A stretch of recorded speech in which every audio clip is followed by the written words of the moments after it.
क्योंकि दिल्ली में आज हल्की बूंदाबांदी हुई तो संसद में तीखे बयानों की बारिश तेज हुई। नेता प्रतिपक्ष राहुल गांधी ने अपनी 90 मिनट की स्पीच से कई घंटों की राजनीतिक हलचल को जन्म दे दिया है। प्रधानमंत्री नरेंद्र मोदी ने सदन के अंदर बीते 10 साल में पहली बार इंटरफेयर किया तो पूरा जवाब कल देंगे। और संसद में आज जो कुछ हुआ, एक पल को लोगों ने कह दिया oh my God, oh my God.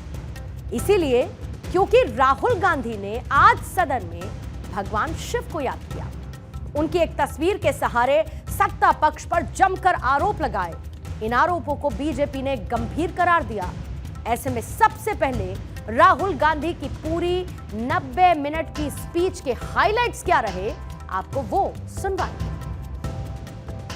अभय मुद्रा, the symbol of the Congress party.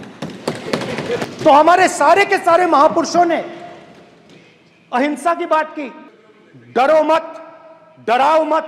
जो लोग अपने आप को हिंदू कहते हैं वो 24 घंटा हिंसा हिंसा हिंसा, नफरत नफरत नफरत। शिव जी कहते हैं डरो मत, डराओ मत।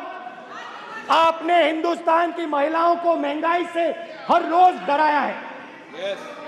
मेरे भाषण के बीच में सच्चाई है कि माइक ऑफ हो जाता है। अयोध्या की जनता से जमीन छीनी गई और आज तक उन्हें मुआवजा नहीं मिला है। 3 बार नरेंद्र मोदी ने टेस्ट किया, क्या मैं अयोध्या से लड़ जाऊं? अयोध्या में मत लड़ जाना, अयोध्या की जनता हरा देगी। नमस्ते भी नहीं करते, कहीं मोदी जी ना देख लें, प्रॉब्लम हो जाएगी। वही कहानी गडकरी जी की है, सच्चाई है। अरे भाई, अयोध्या की जनता को छोड़ो, ये तो बीजेपी वालों को डराते हैं। तो Rahul Gandhi leader of opposition यानी कि नेता प्रतिपक्ष की नई पैकेजिंग में आज पहली बार अवतरित हुए और उन्होंने आज खुद को शिव भक्त दिखाया।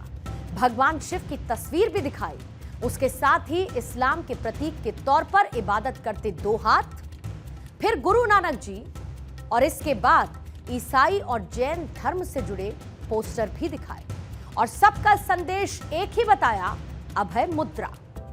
लेकिन आगे बोलते बोलते उन्होंने हिंदू और हिंसा का भी जिक्र कर दिया, जिसके बाद हुआ वही जो होना था, यानी कि संसद में हंगामा। जो लोग अपने आप को हिंदू कहते हैं वो 24 घंटा हिंसा हिंसा हिंसा, नफरत नफरत नफरत, असत्य सत्य असत्य।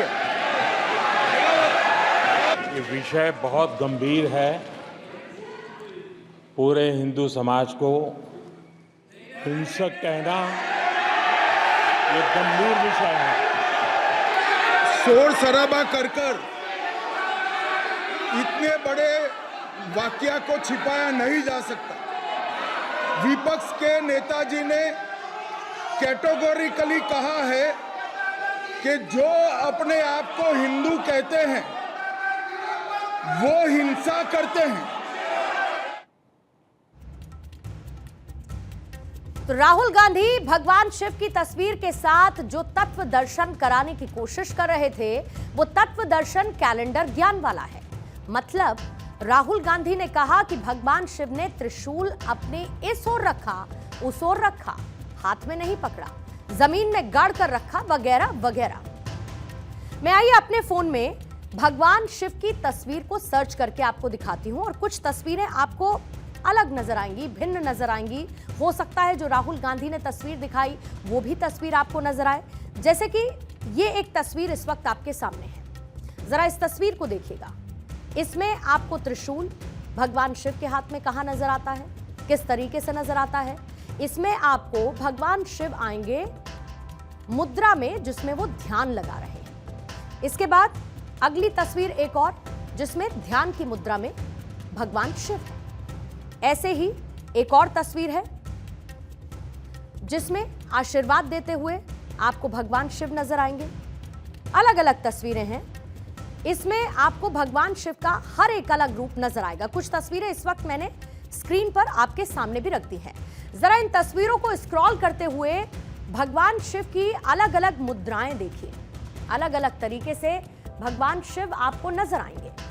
हालांकि राहुल गांधी ने आज भगवान शिव को एक ही तरीके से सदन में दिखाने की कोशिश की, लेकिन इन तस्वीरों में कहीं पर तांडव करते हुए, कहीं पर आशीर्वाद देते हुए, कहीं पर ध्यान मुद्रा में, कहीं त्रिशूल ऊपर की तरफ, कहीं ध्यान साधना में लीन और कहीं पर अपने रौद्र रूप में भगवान शिव आपको नजर आएंगे। भगवान शिव की अलग अलग तस्वीरें आपको नजर आएंगी। जैसा कि मैंने जिक्र किया, किसी तस्वीर में त्रिशूल बाईं ओर दिखेगा, किसी तस्वीर में त्रिशूल आपको दाईं ओर नजर आएगा, कहीं पर त्रिशूल जमीन में गड़ा हुआ तो कहीं पर त्रिशूल हाथ में पकड़ा हुआ, और किसी तस्वीर में भगवान शिव हाथ में डमरू और त्रिशूल लेकर तांडव करते भी आपको नजर आएंगे। तो ऐसे में क्या राहुल गांधी जी के कैलेंडर ज्ञान के मुताबिक भगवान शिव हिंसक हो जाएंगे? आप भी एक बार जरा फुल स्क्रीन पर एक बार फिर से इन तमाम तस्वीरों को देखिए और राहुल गांधी के कैलेंडर ज्ञान का स्तर समझिए आप। यानी कि उस कैलेंडर ज्ञान के आधार पर राहुल गांधी ने आज सदन में भगवान शिव को जैसे दिखाया, भगवान शिव आपको कैसे नजर आ रहे हैं? अब जरा आप ये देखिए कि राहुल गांधी के कैलेंडर ज्ञान को छोड़ दीजिए और भगवान शिव के त्रिशूल के महत्व को आप ऐसे समझिए। भवानी शंकरो वंदे श्रद्धा विश्वास रूपिणो याभ्यान विना न पश्यन्ति सिद्ध स्वांतः स्थमीश्वरम्। भगवान शिव के तत्व दर्शन में हर एक वस्तु का एक प्रतीक है, उसका एक महत्व है, उसका एक मतलब है।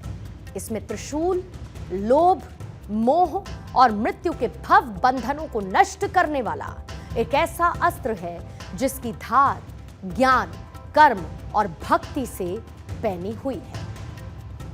और आज राहुल गांधी सदन में भगवान शिव का कॉन्टेक्स्ट ले रहे थे और वो शायद अपना मटन मेकिंग वाला कंटेंट भूल गए। राहुल गांधी जो आज सदन में खुद को भगवान शिव का भक्त बता रहे थे, यही राहुल गांधी बीते साल 4 अगस्त को सावन के महीने में, यानी कि वो महीना जिसमें भगवान शिव को पूजा जाता है, वहां लालू प्रसाद यादव के साथ मटन पकाते हुए देखे गए थे। हालांकि उनकी टीम ने राहुल गांधी के सावन के महीने में मटन खाने वाला वीडियो सावन खत्म होने के बाद रिलीज किया था। ऐसे में राहुल गांधी जो आज शिव भक्त कहते हैं, वो बीते साल सावन के महीने में क्या शिव भक्त नहीं थे? क्योंकि कोई भी शिव भक्त सावन के महीने में तो कम से कम मटन नहीं खाता है। तस्वीर दोनों देखिए आप। तब सावन का महीना, लालू प्रसाद यादव का घर और अपनी प्लेट में परोसते मटन, साथ में तेजस्वी आपको नजर आ रहे हैं राहुल गांधी के साथ, और ये मटन वाली रेसिपी बनाते, इसको पकाते सावन के महीने में आपको नजर आएंगे राहुल गांधी और फिर उसका स्वाद चखते। और वहीं अब आज शिव भक्त के तौर पर भगवान शिव की तस्वीर दिखाकर एक ज्ञान राहुल गांधी सदन में देते हुए सुनाई पड़ी। आज सदन में राहुल गांधी जब हिंदू और हिंसा को एक ही सेंटेंस में रख रहे थे तो इसके पीछे उनका तर्क कुछ भी हो सकता है, लेकिन आज एक चीज बदली है और इस बार राहुल गांधी ने बीजेपी को हिंदू से एसोसिएट करते हुए हिंदुत्व शब्द का इस्तेमाल नहीं किया, बल्कि डायरेक्ट हिंदू बोला है। इसको क्लैरिटी से समझने के लिए राहुल गांधी के कुछ पुराने बयानों पर आइए नजर डालते हैं। जैसे कि 20 जनवरी 2022 को हिंदुत्ववादी अपनी नफरत साइबर दुनिया में फैलाते जा रहे हैं। 24 दिसंबर 2021 हिंदुत्ववादी हमेशा नफरत और हिंसा फैलाते हैं। 12 दिसंबर 2021 मैं हिंदू हूं मगर हिंदुत्ववादी नहीं हूं। 14 अगस्त 2018 मैं हिंदुत्व के किसी भी प्रकार में विश्वास नहीं रखता हूं। और आज उन्होंने हिंदुत्व नहीं सीधा हिंदू बोला है। और ऐसे में अगर वो बीजेपी को हिंसा और नफरत वाला बताना चाहते थे तो उन्होंने हिंदुत्व शब्द का इस्तेमाल न करते हुए हिंदू शब्द का इस्तेमाल ही क्यों किया? इस सवाल पर भी राहुल गांधी को जवाब देना चाहिए। जवाब लेने की कोशिश भी हुई तो वो भी टाल गए। ऐसा लगा कि आज वो अपनी स्पीच से बहुत ज्यादा खुश थे, गदगद थे, संतुष्ट थे कि जैसे बहुत बढ़िया काम किया। सर, आपकी पहली स्पीच थी एज एन एलओपी, अच्छी लगी? आपकी बात रख पाए? आपको अच्छी लगी? सर, आप अच्छी नहीं लगी? चलो भैया, थैंक यू। बहरहाल इस पूरे मामले पर अब बीजेपी ने राहुल गांधी से माफी मांगने की डिमांड रख दी है। एक बार बीजेपी की राहुल गांधी से ये डिमांड भी सुनिएगा। इसको कतई कोई भी शिव भक्त इसको बर्दाश्त नहीं कर सकता। आप इस तरीके से किसी की भी आस्था के साथ आप खिलवाड़ नहीं कर सकते। और ये आस्था सदन में बैठे लोगों की ही नहीं है, देश भर के लोगों की है। देश भर में एक बड़ी आबादी ऐसे लोगों की है जो शिव भक्त है। मैं खुद उनमें से एक हूं। जिस तरीके से भगवान शिव की तस्वीर को बार बार उठाकर आप ताना ही कस रहे थे ना, आप तंज ही कर रहे थे ना कि भगवान शिव ने बोला डरो मत, डराओ मत। जिस तरीके से, जिस अनादर के साथ आप उनकी तस्वीर को रख रहे थे, उसके ऊपर कागज पत्री रखी जा रही थी। किस तरीके की आपकी आस्था है ये, और किस तरीके से आप लोगों की भावना के साथ आप खिलवाड़ कर रहे थे, ये कतई कोई भी शिव भक्त बर्दाश्त नहीं करेगा।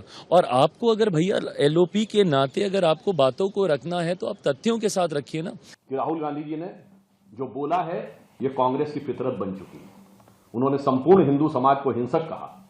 कांग्रेस के कर्नाटक के कार्यकारी अध्यक्ष जो इस समय पीडब्ल्यूडी मिनिस्टर हैं, सतीश जारकीहोली, हिंदू शब्द को गंदा बोल चुके हैं। इनकी न्याय यात्रा में, इनकी वो भारत जोड़ो यात्रा में एक ऐसे सज्जन इनके साथ आए थे, जॉर्ज पुरिया, जिन्होंने कहा था कि भारत की धरती को इतना पवित्र मानता हूं कि मैं जूते इसलिए पहनता हूं कि उस पर टच ना हो जाए। और ये वो पार्टी है जिनके की गठबंधन सहयोगियों ने इरेडिकेशन ऑफ सनातन धर्म कॉन्फ्रेंस की, यानी हिंदू धर्म का समूल नाश, और हिंदू धर्म को कोरोना वायरस कहा। तो राहुल गांधी जी जो बोल रहे हैं ये एक सोची समझी जहनियत की तरह बोल रहे हैं। देखिए, राहुल जी को जैसे मैंने कहा है वो एक स्टैंड अप कॉमेडियन एक्ट था, क्योंकि उन्होंने जितने हमारे देवी देवता हैं, जितने भी हमारे भगवान हैं, सबको जो है कांग्रेस का ब्रांड एम्बेसडर बना दिया। आज सदन में जो कुछ हुआ उसे पूरे देश ने देखा, उसे पूरे देश ने सुना, और राहुल गांधी ने अग्निवीर पर भी बोला, किसानों का भी जिक्र किया, मणिपुर का जिक्र किया, नीट पर भी बोला। लेकिन इसके साथ साथ राहुल गांधी ने अयोध्या का भी जिक्र किया। अब आप सोचिए, सरकार की योजनाओं या फिर किसी अन्य मुद्दे पर घेरना विपक्ष का काम है, वो ठीक है, लेकिन अयोध्या विपक्ष के लिए मुद्दा क्यों है? आप इस चीज को महसूस कीजिए कि अवधेश प्रसाद, जो कि फैजाबाद लोकसभा सीट से सपा के सांसद हैं, उन्होंने फैजाबाद में बीजेपी को हराया। उन्हें इससे पहले राष्ट्रीय राजनीति में शायद ही कोई जानता था, लेकिन आज वो संसद में सबसे आगे वाली सीट पर बैठते हैं। वो राहुल गांधी और अखिलेश यादव के साथ बैठते हैं, और आज भी राहुल गांधी ने तमाम मुद्दों पर बात करते हुए अयोध्या का भी जिक्र किया और अवधेश प्रसाद की ओर इशारा करते हुए कहा कि भगवान राम की जन्मभूमि अयोध्या ने बीजेपी को मैसेज दिया है।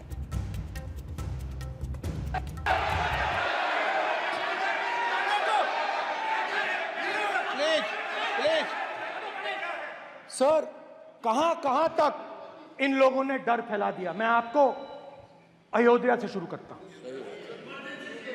सर नमस्कार। अयोध्या ने मैसेज दिया और मैंने इनसे पूछा कि हुआ क्या, और इनका जवाब आया। मैंने उनसे पूछा कि आपको कब पता लगा कि आप अयोध्या में जीत रहे हो, और आपने कहा पहले दिन से मुझे पता था। अब आप सोचिए कि कितना सही है कि फैजाबाद में बीजेपी की हार पर उन्हें चिढ़ाने के लिए विपक्ष अवधेश प्रसाद का सहारा लेता है। आपको याद करना होगा शपथ ग्रहण का दिन भी, जब मेरठ से सांसद अरुण गोविल ने शपथ लेने के बाद जय श्री राम कहा, तो विपक्ष ने इसके जवाब में जय अवधेश का नारा लगा दिया। और इससे भी आगे बढ़कर अखिलेश यादव ने उन्हें अयोध्या का राजा बता दिया। जय श्री राम, जय भारत।